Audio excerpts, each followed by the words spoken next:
জয় ঠাকুর। শ্রী শ্রী রামকৃষ্ণ পুঁথি চতুর্থ খণ্ডের অন্তর্গত ভক্ত সঙ্গে খেলা এই অধ্যায় থেকে আজ আমাদের দ্বিতীয় দিন পাঠ চলছে।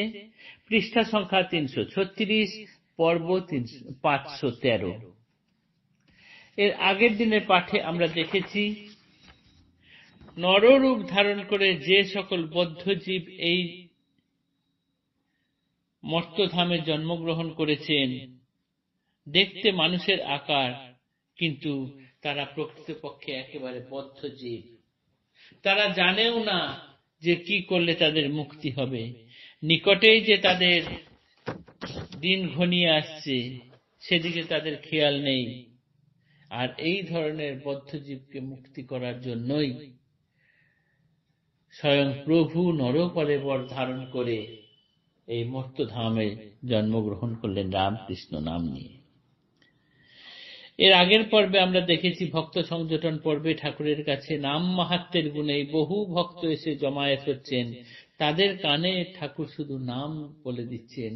এর ফলে কি হচ্ছে না, নানান ভক্ত যেমন এসে জুড়ছে এবং সেই নাম মাহাত্ম্যের মাধ্যমে তাদের আত্মজ্ঞান হচ্ছে, চৈতন্যের সঞ্চার হচ্ছে এবং ঠাকুর এটি করে যাচ্ছেন, বিলিয়ে যাচ্ছেন জাতি, ধর্ম, বর্ণ সমস্ত কিছু নির্বিশেষে।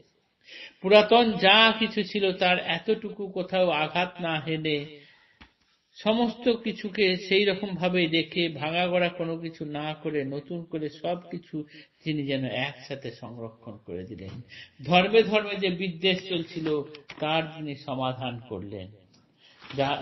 তার ফলে কি হলো, নানা জাতি নানা ধর্ম সব একসাথে এসে মিললেন এবং ঠাকুর প্রেমের মাধ্যমে এই নূতন সব একসাথে গোড়াপত্তন করলেন। এইটুকু আমরা গতদিন পাঠ করেছিলাম। পরের অংশ আজ পাঠ করছি।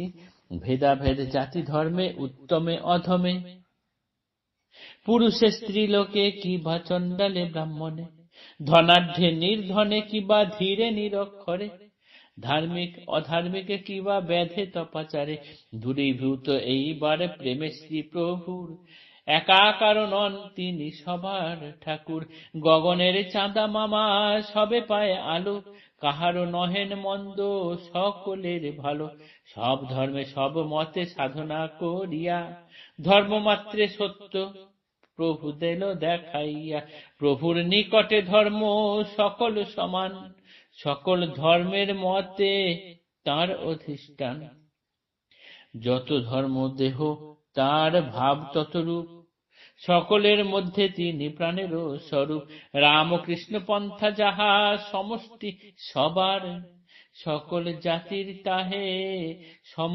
অধিকার, এই ঠাঁই সকলের করি সংমিলন, হইলা প্রভুর নাম বিবাদ ভঞ্জন, রামকৃষ্ণ পূজার সেবায় আরাধনে, অধিকারী আপামর চণ্ডাল ব্রাহ্মণে, ঘটে কিবা পটে করি প্রভুর স্থাপনা, ভক্তি সহকারে যে করিবে আরাধনা, যথাসাধ্য ভোজ্য যদি ভালো নাহি জুটে, ধরিলে সম্মুখে খুদ তাও তাঁর মিঠে, চন্দনে মাখিয়া ফুল হোক যেরকম, যে দিবে অঞ্জলি পায় করিয়া যতন, যদি নাহি রহে মন্ত্র ছন্দে বাধা স্তুতি, নাহি হয় অঙ্গহীন নাহি কোনো ক্ষতি, স্ত্রীলোক পুরুষ হোক যেন অবস্থায়, যবন ম্লেচ্ছ কি হিন্দু নাহি কো বিচার, স্ত্রীলোক পুরুষ হোক যেন অবস্থার, যবন ম্লেচ্ছ কি হিন্দু নাহি কো বিচার, সূচি কি অসুচি হোক অবস্থা বিশেষে, পূজার সেবায় কো দোষ নাহি হয় কিসে, সমভাবে অধিকারী হয় সর্বজনা, রজস্বলা স্ত্রীলোকের 3 দিন মানা, দিনের ঠাকুর প্রভু পতিত পাবনে, ত্রুটি দোষ নাহি সাধ্য যাহারও যেমনে, এসবে অক্ষম যে বা শরীরে দুর্বল, নাম লয়ে ফেরে যদি দুনয়নে জল, তক্ষণি হইবে ধন্য তিল নহে দেরি, দীনবন্ধু প্রভুদেব দিনেরও কান্ডারি। ঠাকুর এই যে নাম মাহাত্ম্য ছড়িয়ে দিচ্ছেন সকলের মাঝে, এর আগের দিনের পাঠে আমরা দেখেছি যে নানা জাতি নানা ধর্মে একত্রে মিলন, প্রেমে করিলেন প্রভু তাহার পত্তন। নানা জাতি নানা ধর্মকে প্রেম দিয়ে ঠাকুর সব এক জায়গায় করলেন, এবং তার মধ্যে কোন রকম জাতিভেদ নেই, তাতে উত্তম আছে অধম আছে। কোন রকম লিঙ্গভেদ নেই, তাতে পুরুষ আছে স্ত্রীলোক আছে, চণ্ডাল আছে ব্রাহ্মণ আছে, ধনী আছে নির্ধন আছে, বিজ্ঞ ব্যক্তি আছে নিরক্ষর ব্যক্তি আছেন, ধার্মিক আছেন অধার্মিক আছেন, ব্যাধ আছেন, আবার তপাচার সন্ন্যাসীও আছেন। এইবার তার জন্যই দূরীভূত হলো সমস্ত কিছুর বিধিনিষেধ।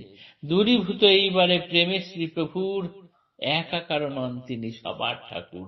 চাঁদ মামা যেমন সবার মামা, তার আলো যেমন সবার ভালো করে, কারো খারাপ করে না।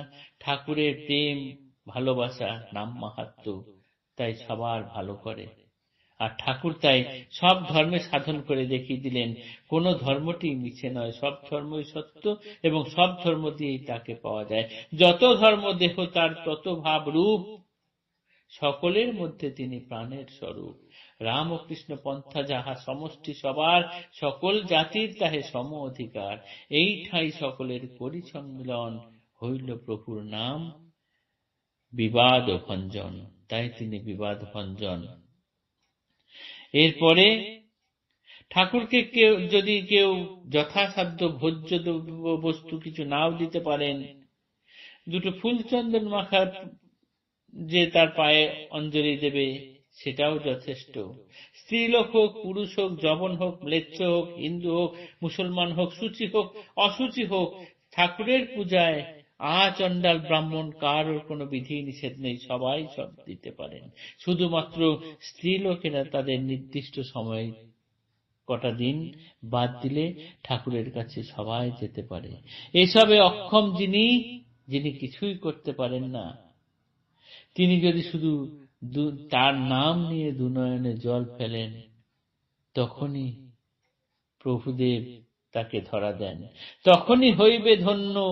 তিল নহে দেরি, দীনবন্ধু প্রভুদেব দিনের কাণ্ডারি। তিনি যে দিনের কাণ্ডারি, তাই দু নয়নে দিয়ে জল দিয়েও যদি তার পূজা করা হয়, তিনি তাকে তখনই ধরা দেন। জয় ঠাকুর। আগামীকাল পরের অংশ পাঠ করব। নমস্কার।